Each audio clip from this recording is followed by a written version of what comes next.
नमस्ते। CTET EVS की पूरी तैयारी करनी है तो चलिए इसको एक ही जगह पर बिल्कुल आसान बनाते हैं।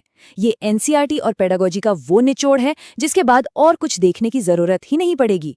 तो सीटीईटी ईवीएस में पूरे 30 में से 30 लाने का टारगेट है?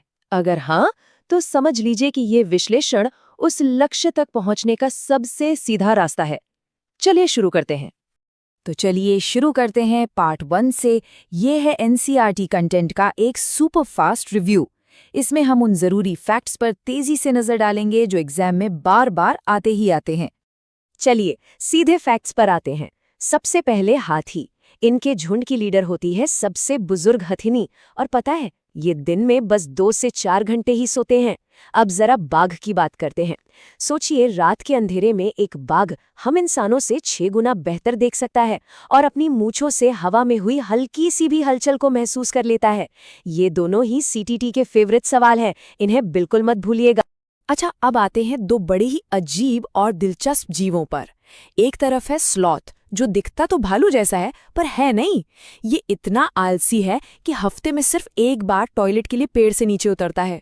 दूसरी तरफ है सांप, जिसके बाहरी कान नहीं होते लेकिन वो जमीन की वाइब्रेशन को महसूस करके ही सब जान लेता है। और सबसे कमाल की बात, सांप के जहर का जो एंटीडोट बनता है ना, वो भी उसी के जहर से बनता है। अब थोड़ा प्लांट्स और बर्ड्स की दुनिया में चलते हैं। नेपेंथीस यानी पिचो प्लांट, ये एक मांसाहारी पौधा है जो कीड़े मकोड़ों को अपने जाल में फंसा लेता है। और खेजड़ी का पेड़, ये सिर्फ एक पेड़ नहीं है, ये रेगिस्तान में जिंदगी का सिंबल है।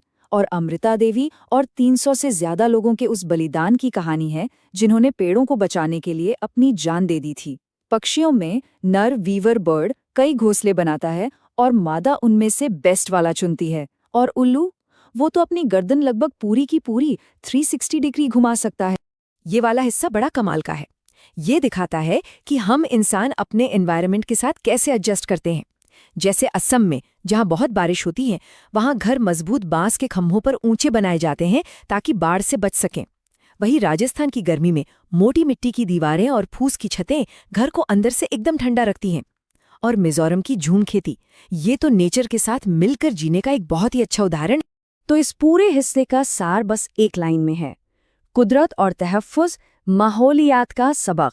मतलब नेचर और उसका संरक्षण ही ईवीएस का असली पार्ट है। चलिए अब गियर बदलते हैं। आ गए हैं हम पार्ट 2 पर, ईवीएस पेडागोजी। यहाँ हम फैक्ट्स जानने से ज्यादा ये सीखेंगे कि बच्चों को सिखाना कैसे है, जो कि एग्जाम का एक बहुत इंपॉर्टेंट हिस्सा है। तो ये जो पढ़ाने का तरीका है ना, इसकी बुनियाद है एनसीएफ 2005। इसका मकसद बड़ा सिंपल है: रट्टा मारने वाली पढ़ाई को छोड़कर सीखने को असल जिंदगी से जोड़ना। और पूरा ईवीएस सिलेबस इन्हीं 6 थीम्स के इर्द गिर्द घूमता है: परिवार, दोस्त, भोजन, घर, पानी, सफर और वो चीजें जो हम बनाते करते हैं। सब हमारी रोज की जिंदगी का हिस्सा है। तो फिर सवाल उठता है, सिखाएं कैसे? ईवीएस कहता है हमेशा वहां से शुरू करो जो बच्चों को पहले से पता है, और फिर उन्हें उस ओर ले जाओ जो वे नहीं जानते। मतलब ज्ञात से अज्ञात। पहले उन्हें वो चीजें दिखाओ जिन्हें वो छू सकते हैं, देख सकते हैं, और फिर उनके पीछे का आइडिया समझाओ। और हाँ, याद रखिए, क्लासरूम से बाहर ले जाकर सिखाना मतलब फील्ड विजिट्स ईवीएस में सीखने का सबसे बेस्ट तरीका माना जाता है। असेसमेंट में ना ये 2 शब्द बिल्कुल पक्के कर लेने हैं। सोचिए, एक टीचर एक डॉक्टर की तरह है। डायग्नोस्टिक का मतलब है पता लगाना, यानी ये समझना कि बच्चे को सीखने में दिक्कत कहाँ और क्यों आ रही है। और रेमिडियल का मतलब है इलाज करना, यानी उस दिक्कत को दूर करने के लिए खास तरीके से मदद करना। और हाँ, इंक्लूसिव एजुकेशन, इसका मतलब बस इतना है कि हर बच्चा खास है और सबकी ज़रूरतों को समझना है। जैसे डिसलेक्सिया में पढ़ने में दिक्कत होती है, डिस्ग्राफिया में लिखने में, और डिस्कैल्कुलिया में मैथ्स में। और सबसे ज़रूरी बात जो याद रखनी है, ये अलग अलग तरीके से सीखने वाले बच्चे क्लास की कमज़ोरी नहीं बल्कि ताकत होते हैं। ओके, सब कुछ रिवाइज हो गया। तो अब टाइम है फाइनल रैपिड फायर का, अपने आप को टेस्ट करने का सबसे अच्छा मौका। स्क्रीन पर सवाल आएगा, पॉज करके सोचिए और फिर जवाब देखिए। रेडी? तो ये रहा पहला सवाल: किस जानवर के झुंड का नेतृत्व सबसे बुजुर्ग मादा करती है? ऑप्शंस हैं बाघ, स्लॉथ, हाथी या सांप। बिल्कुल सही जवाब है सी, हाथी। अगर यही सोचा था तो बहुत बढ़िया। सबसे बुजुर्ग हथिनी ही पूरे झुंड की सरदार होती है। चलिए अब एक सवाल पेडागोजी से। वो शिक्षण विधि जो ठोस उदाहरणों से आइडियाज की ओर बढ़ती है, क्या कहलाती है? और इसका सही जवाब है डी, ठोस से अमूर्त की ओर।